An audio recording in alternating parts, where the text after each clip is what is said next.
I'm so excited to talk about this one because I got a lot to say. I got my hands on a review copy. I've been playing it for a while. I just finished it for the second time, and there's a lot here. So first things first, because it wouldn't be a video on this channel without a little like history lesson, context, trip down memory lane, long-winded story type thing. But Devil May Cry, as a lot of series have been lately that have been having recent games, the original Devil May Cry for me was a very like formative game experience in my life. Not only just because it was like a game that I liked and a game that defined a lot of my tastes moving forward from like that PS2 era, but also because it was like one of the first times I played a game and I really felt so strongly about getting the word out to people on just how cool it was. To the point where, and this is really funny, I wish I saved it, but I remember like on the bus with my friends coming up with a plan to essentially make a video game magazine, like a Game Pro or an EGM or a Nintendo Power. I wanted to make my own video game magazine, and I remember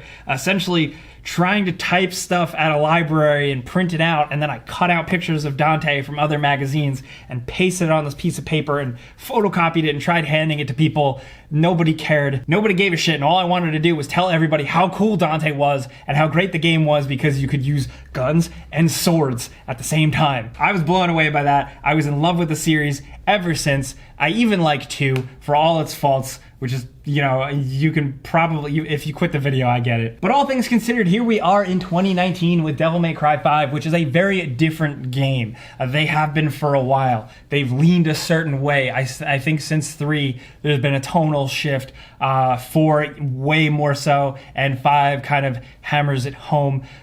This is very much a continuation, but on the flip side, it's very different from Devil May Cry 4 and very different from Devil May Cry games before it. I will say, straight up, it's not my favorite Devil May Cry game. It didn't like top it for me.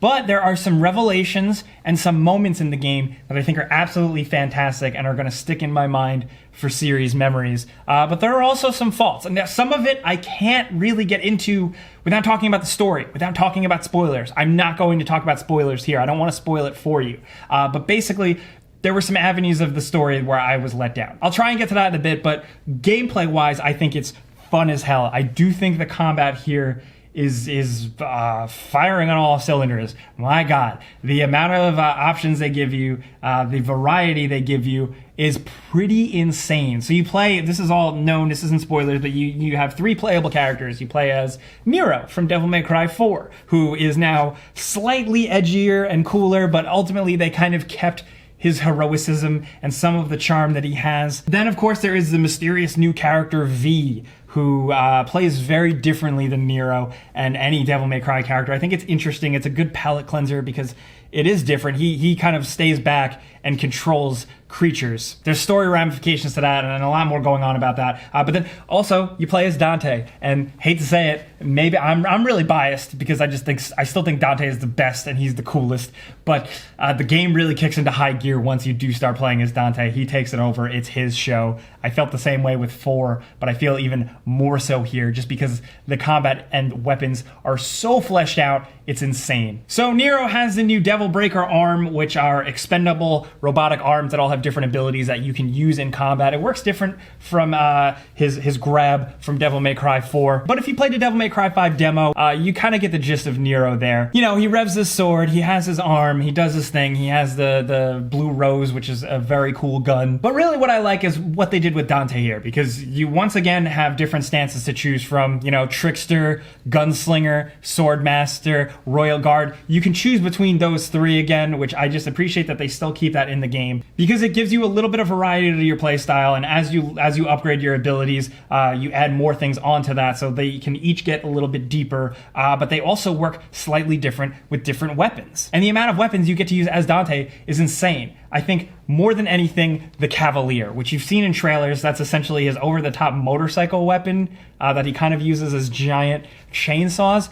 I'm not usually into like the big, dumb, slow, gimmicky weapons, but in 5, they work so well and they're so freaking satisfying. And the fact that you can use it and then switch on the fly with another weapon mid-combo. I know other games have done that in a series, but with a weapon type like that. It's just so ridiculous and over the top. It doesn't make any sense, but it just works so well, and it's so satisfying. Plus two, and this isn't new, but I love a game where the music can reflect how well you're doing, and I think all of the themes that all three characters have, the better you play, once you get to an S rank, the music really kicks into high gear, and you hear the chorus. It makes for a really fun play experience, and I think the music is really cool. All three of those themes are stuck in my head because they do play a lot, but still. Now, very much in this Devil May Cry game, the main focus is combat 100%.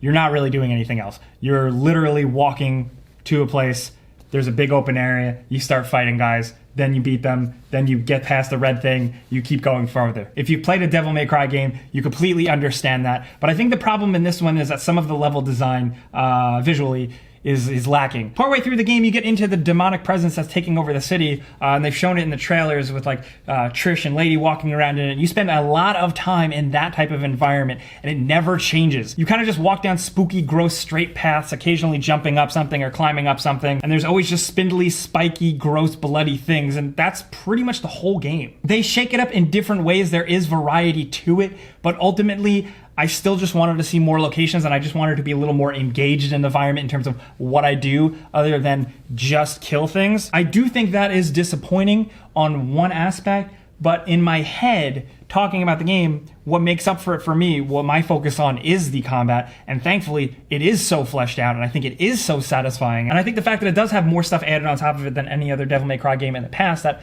I can kind of forgive the fact that the game feels pretty much just go, kill, go, kill, go, kill, because it is so much fun the whole time. Especially, of course, when you beat it, because obviously on normal mode, as any Devil May Cry game, it's kind of a cakewalk. Once you unlock Son of Sparta mode, the harder difficulty, that's where you really understand and appreciate the nuances of combat and all of the different weapons. Plus, too, it really helps that there are some good boss battles here. I really like some of the enemy types and the boss battles that just really embrace the kind of like ebb and flow of Devil May Cry games, the dash back, the charge forward, the dodging, the clash of blades occasionally. Like they honed in on that here, and I really like that. Also, holy shit, man, the game looks incredible. It's running on the Resident Evil engine. The review copy I was sent was on Xbox One, so I was playing on One X. The resolution is sharp, but the frame rate, most importantly, is solid at 60 FPS. For a game like this, it absolutely needs to be, and I think the characters look incredible. Nero,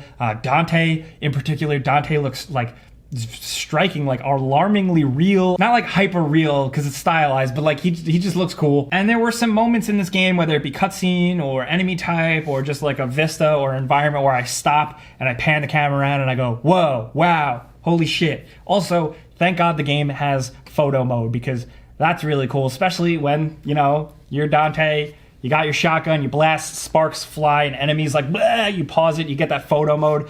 You really can appreciate just how much like effects and frame rate and visual detail are going on at once. I love that shit. Visual and audio is a big part of this Devil May Cry experience, but the story is the big thing. And thankfully, the game does give a lot of time for cutscenes and stuff. You know, it plays in a similar fashion where you get a cutscene, then you start, then you get another cutscene, and then it shatters and you get a ranking and you beat the level. But the fact that it's just a regular old straightforward game, I'm not gonna have to worry about like catching anything else in DLC later on, or anything else, I think is good. It's a good playthrough, and like I said, you should definitely play through it again. Like, it's not really a complete experience until you play through it a second time, because that's where I think it really amps up, and that's where you start to appreciate certain things. But I kind of went off on a tangent, surprise. The story.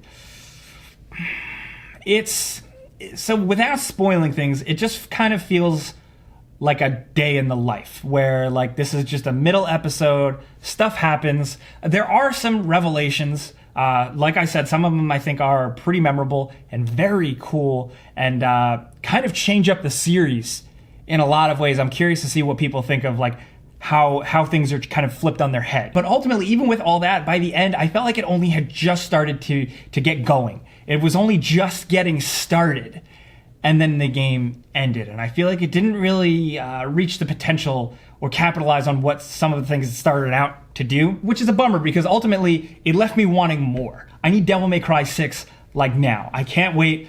Like Devil May Cry 4 came out in 2008. I can't wait that long for another one, because like what it set up and how it started to get going, I really need more. I do think it is a bummer that it did feel cut short. I did feel a little like, oh, okay, that's it. I thought we were going to get like a lot more, here. Like, I felt like towards the end, it kind of all rushed to a head, but where it got and where it's going, I'm hooked on that. It's way, way simpler than even something like Devil May Cry 4, which I think got way complicated by the end. There's so many characters, so many moving parts. 5 is relatively simple with the amount of characters you see, with what's going on. So it's not perfect, if you can tell by I'm talking, but it is really good. And as a Devil May Cry fan from the beginning, I am satisfied. It embraces Dante. It goes all in on wacky, goofy, crazy Dante, just like before. It does have ramifications for the series, for the lore, that I think are interesting. It's absolutely gorgeous. But I want more. And I wanted more of where it was going. And I hope we get it. I really think this is a good framework for the way the combat is and the way the game looks. They could make Devil May Cry 6, like, just get to work. Make Devil May Cry 6, because I need that now. Even though, like I said, I have some issues with like how it's structured and stuff. The framework, ultimately, I just want more of it. Give me more. Here's my definitive thing. Like I said, it's really hard to not go into spoilers with like some of the things I wasn't into with the story. But obviously, if you're a fan, yeah, I'm going to say you should check it out. Absolutely. I think the things that it does do with the story, you need to see. On the flip side, if you're not a Devil May Cry fan, I would say, obviously, you dummy, what are you doing? There's the Devil May Cry HD collection, which you should go back and check out. But even if you don't have time for that, I would say go back and check out Devil May Cry 4, because that's kind of like a little bit of a restart. They did make an HD version of it. It's a little more modernized than it was from 2008. So you can get your hands on like Devil May Cry experiences. I think you should absolutely go back, because I started talking about games and I wanted to tell people about games because I played the original Devil May Cry and I was so amazed by it and I wanted people to see it. So go back and play those and then judge 5 for yourself. But if you are a fan, I want to know what you guys think about 5. It's coming out tomorrow. I want to know what you're expecting. If I can answer any of your questions, I will, without spoiling anything. Because honestly, the launch trailer did spoil quite a few things. Why'd they do that? Regardless, let's talk about Devil May Cry 5 down in the comments. I will be down there as much as possible. Thank you guys for coming and watching me ramble about video games here on my personal channel. If you're looking for me elsewhere, you can find me on Game Ranks. You can also find me on social media if you want to yell at me. Twitter and Instagram at Jake Baldino. Also, the Because Video Games podcast is growing strong. If you guys haven't seen that yet, it's linked down in the description. It's just an audio podcast. Me and my best friend talk about video games. I'd love for you to check it out. But really, again, thanks for watching. Really appreciate you watching these rambles. I'm Jake Baldino. You can subscribe because Video Games.